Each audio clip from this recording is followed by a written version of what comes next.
The following program is presented as a public service by the Patrick Butler Family Foundation. Misha raftere an fila, lon dochas agus gra, la suli gan sulas, la cunis gan cra.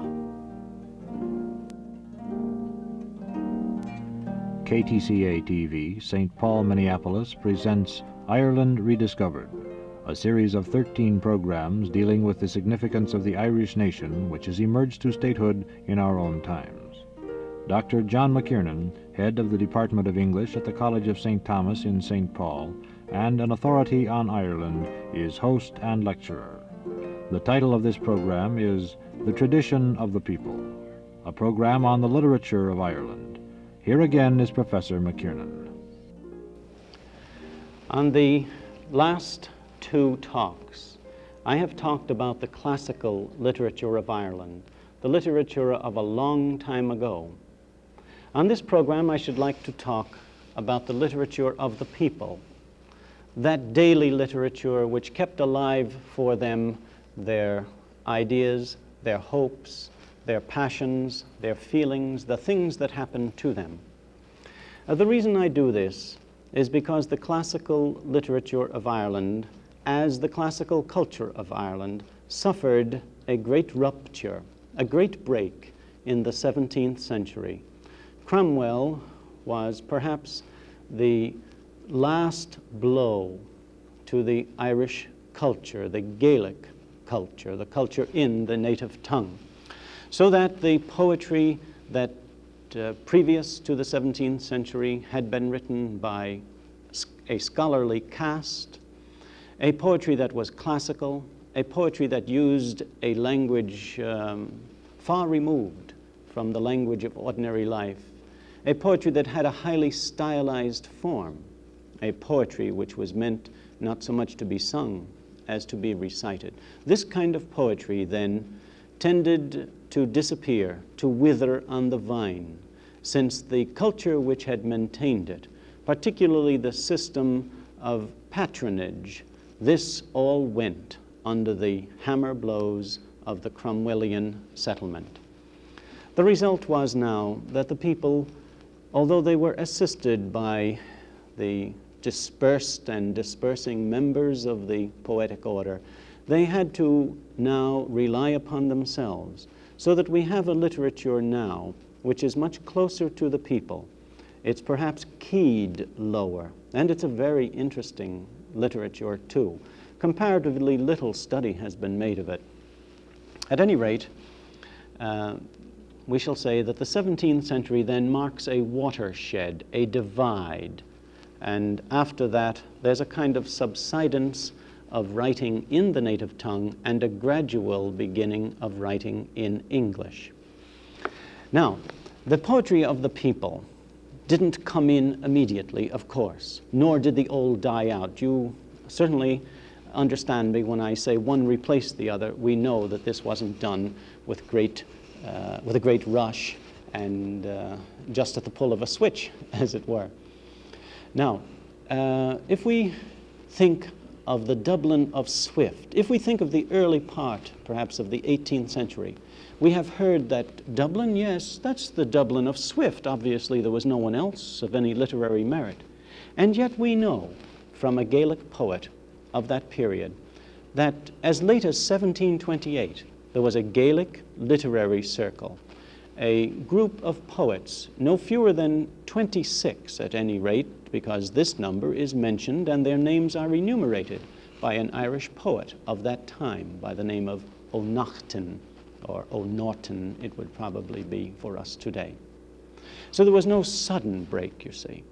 And the rest of this 18th century has been called by an Irish literary critic the century of the hidden Ireland, because there were now two cultures, an English culture superimposed upon a Gaelic culture and obscuring or hiding from view the Gaelic culture underneath. That hidden Ireland is one that awaits modern scholars to document more thoroughly in their searches.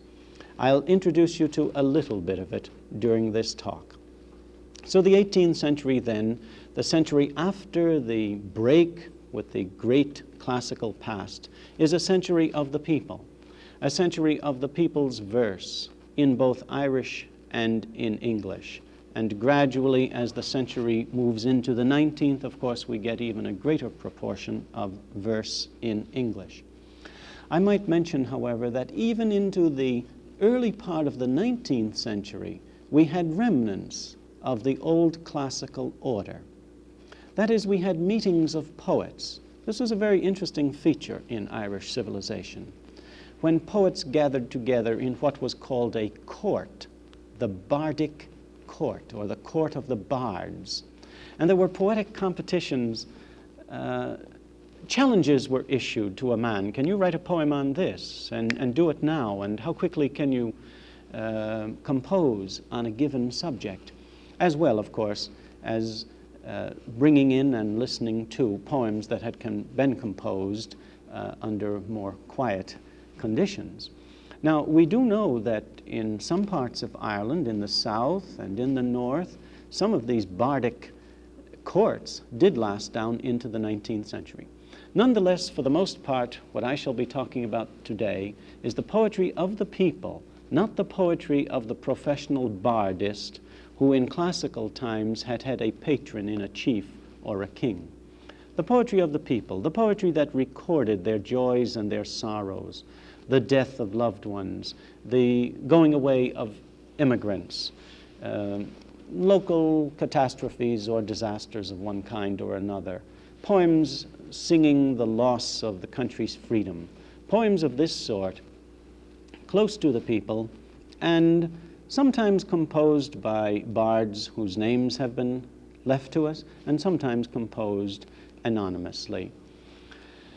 Now, the reason this transition occurred from the Irish to English, of course, from the Irish poetry to the English poetry, was the gradual submersion of the entire nation. And you know from previous numbers of this series that there were historic reasons for that. So that I might remind you that in the 19th century we had the tremendous blow to the nation of the famine and the consequent emigration. We also had another cultural blow to the nation. That was the initiation of what were called national schools. They weren't very national in one sense because they taught English, and they were the means, you see, of robbing the people of their language and the culture that was bound up in that language. Now, when the people went to fairs or markets or any great gatherings like that, they would often encounter the ballad singer, the man who made his living by singing the songs of the people.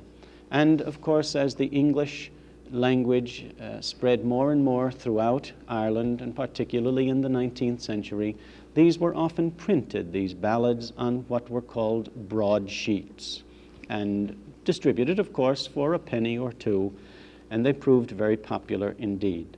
Now, with that brief introduction, or possibly, since I mentioned the poetry in English too, I ought to mention names that are very well known to you. I've omitted them up to this point quite deliberately. One, of course, is Thomas Moore, the friend of the English poet Byron, and a man who was greatly appreciated in his own day. The German poet Heine regarded Thomas Moore as one of the greatest poets alive in the early 19th century. Thomas Moore was read in America and England and on the continent, but he was very popular in Ireland. I assume you know that, and I'm giving you a different kind of introduction.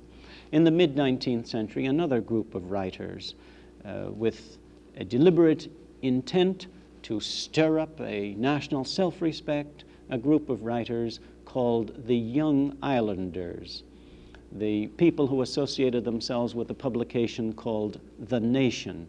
These poets also wrote in English poems of nationalism and so on.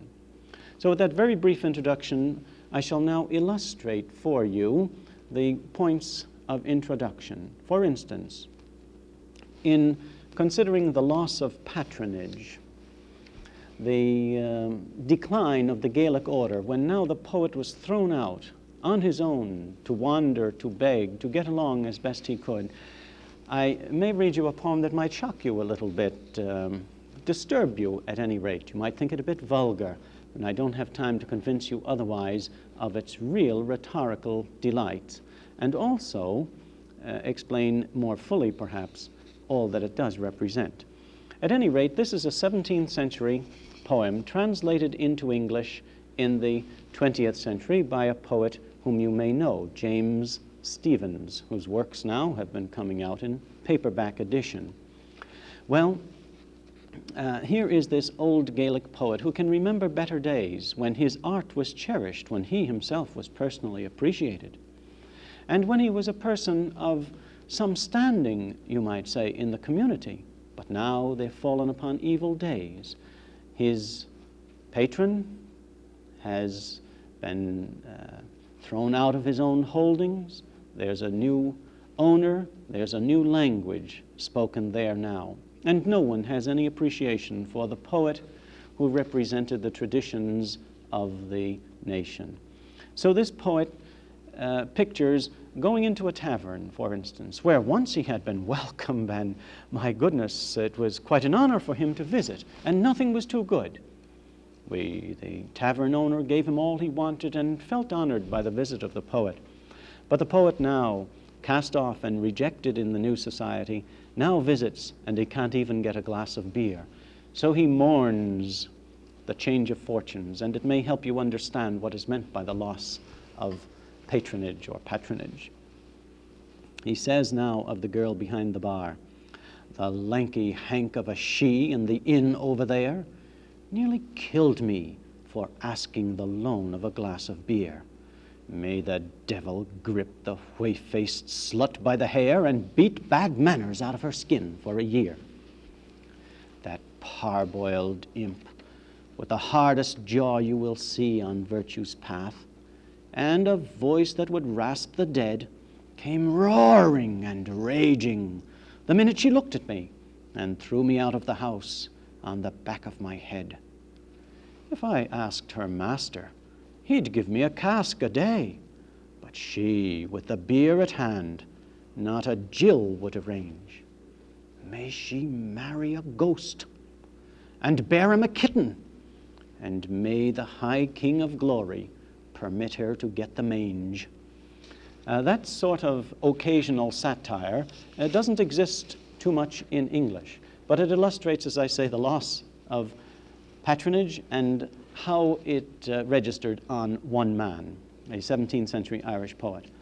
I'll read you a less virile one, shall we say, certainly less direct, less forthright statement by another poet now at the very beginning of the 18th century, bemoaning, bewailing the change that has come in society.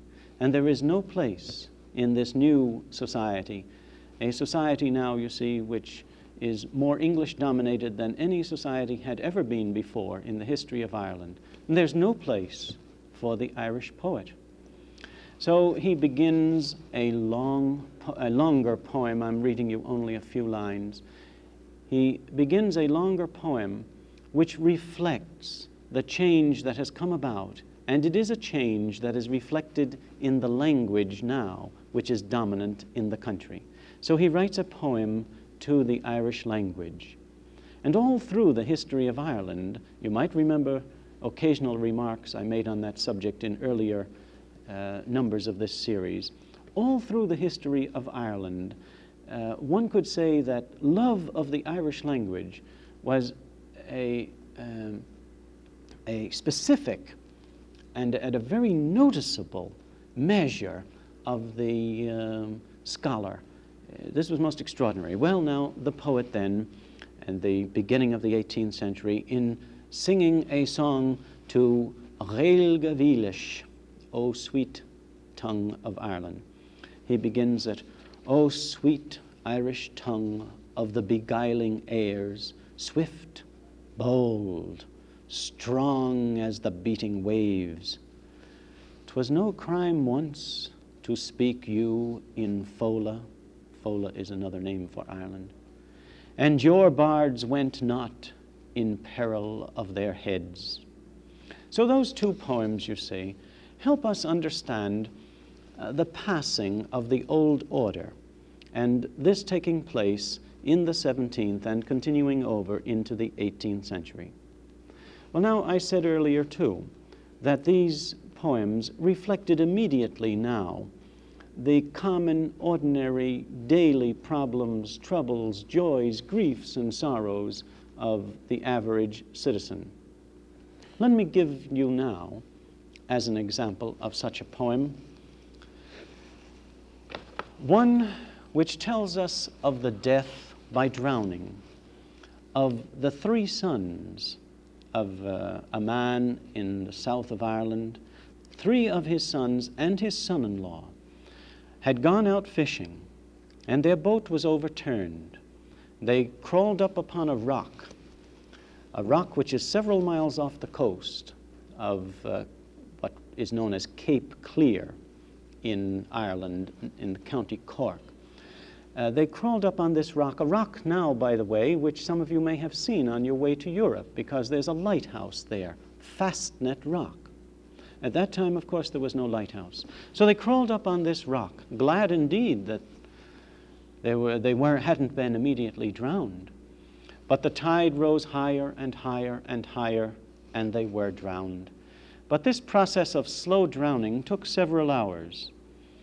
And a very pathetic part of this tale is that one of the members had a buckle to his shoe which enabled him to scratch their last remarks and tell this tale briefly in outline, tell the tale of their drowning.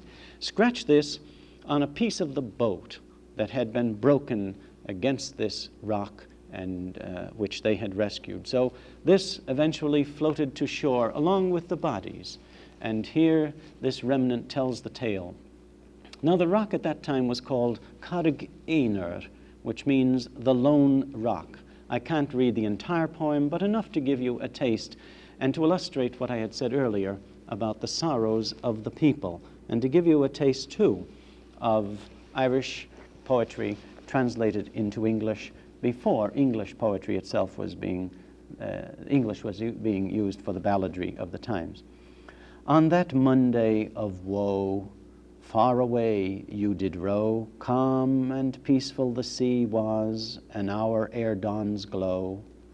Ah, you little did know the cold death that hovered low. The sad day still haunts me wherever I go.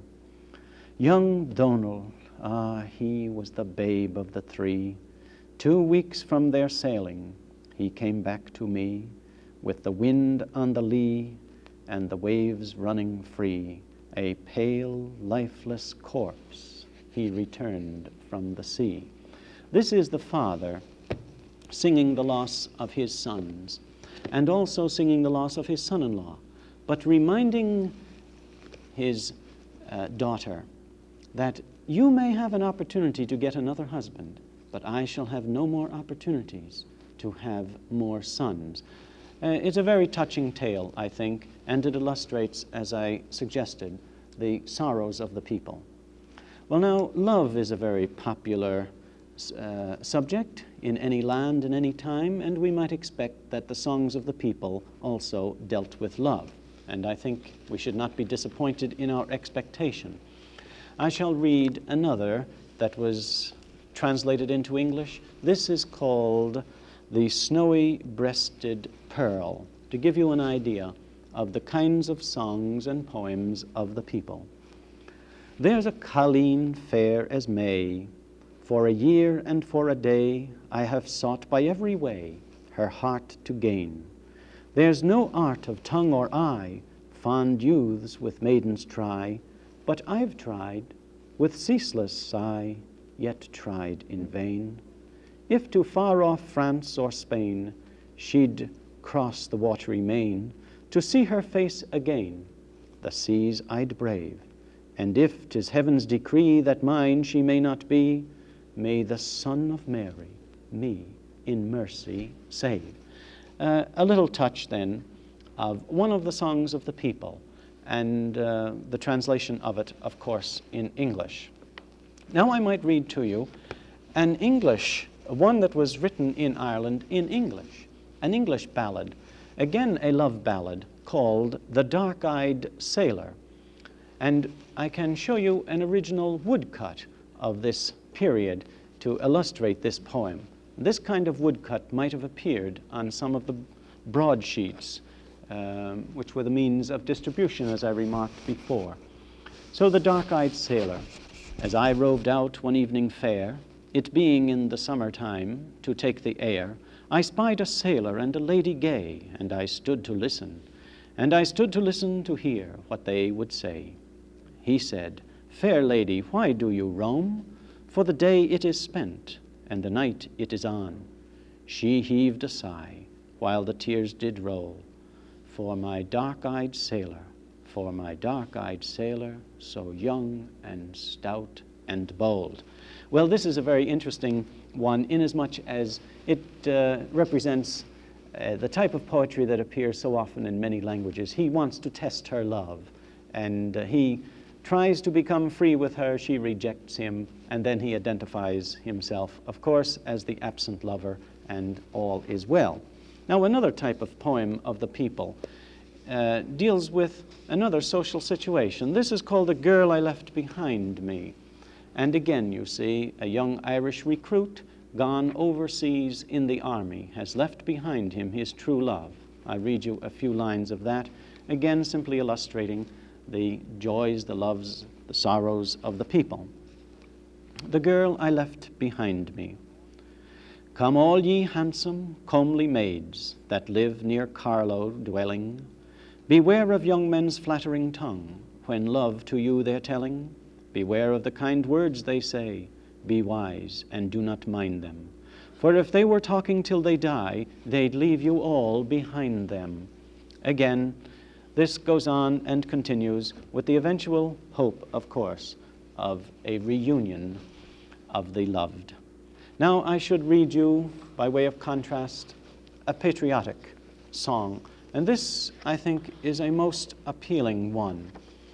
The name of this is Drameen Down Dealish, which in Irish is simply my beloved fair brown cow. And it might interest us wondering why and how this could represent the country. But the words are a little unusual, and I should like to read them to you in an English translation. O Drameen Down Dealish, O silk of the kine, where goest thou for sleeping? What pastures are thine? And the cow answers, in the woods with my gilly, always I must keep, and 'tis that now that leaves me forsaken to weep. Land, homestead, wines, music, I am reft of them all. Chief and bard that once wooed me are gone from my call.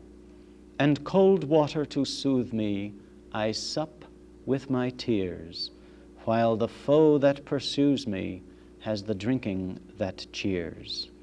Well, an expression, a lament, you see, for the lost freedom of the country. Now, to compare that and contrast that with one written in English, again, a patriotic poem about an Irish patriot who died in our century, a 19th century man who lasted a few years over into our own century. This is called Ross's Farewell to Éireann. Diarmuid O'Donovan Rossa was the name of the man whom this poem celebrates. And I can show you an illustration of a woodcut now. This is the tragic figure of Éire, of Ireland, mourning her beloved. And Rossa's farewell, you see, he's been driven away because of his revolutionary ideas, and he says, farewell to friends of Dublin town, I bid ye all adieu. I cannot appoint the day that I'll return to you. I write these lines on board a ship where the stormy billows roar. May heaven bless our Fenian men till I return once more. Now, you might note a contrast between the poems which were written in Irish by the people and for the people, and those written in English by the people and for the people.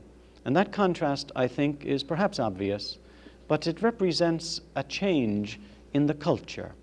And that change, I suppose, was inevitable when the Irish language itself disappeared and was supplanted by another language. The culture, the traditions that were bound up with that Irish language didn't nourish the new tongue. There was a separation, a complete break. And I have only a little while left now. I should like to close with a very interesting poem.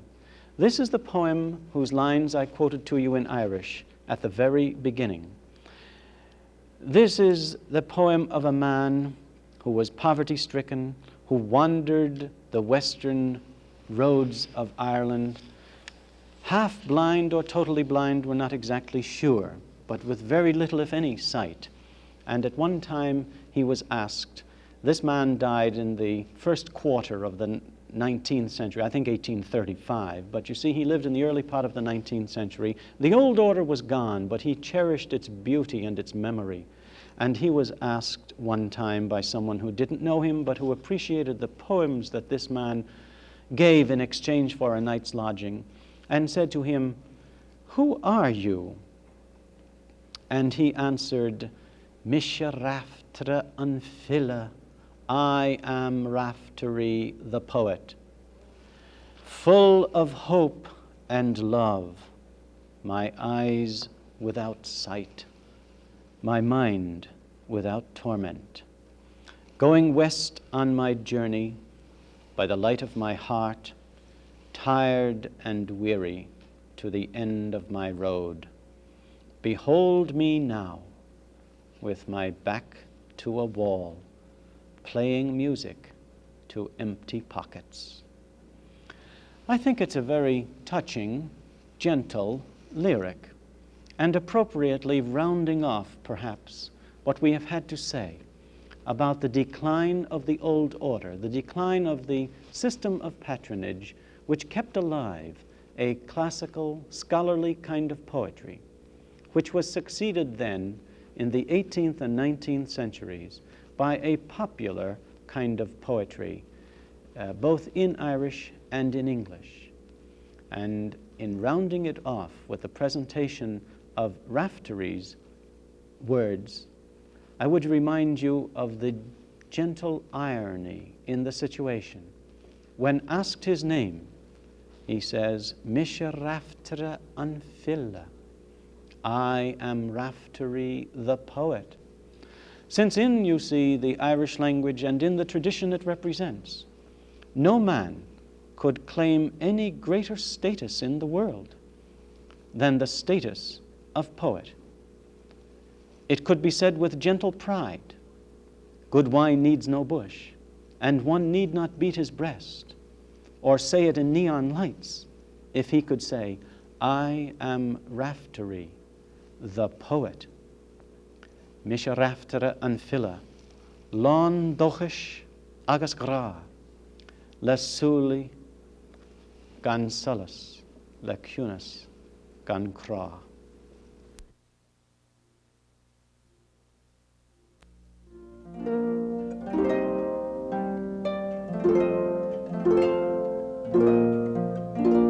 Ireland Rediscovered is produced by KTCA TV, Twin Cities Area Educational Television Corporation. Next and final program title in this series is Modern Problems. Host and lecturer is Dr. John McKiernan. Ireland Rediscovered is directed by Carl Brookins and produced by Joseph T. McDermott.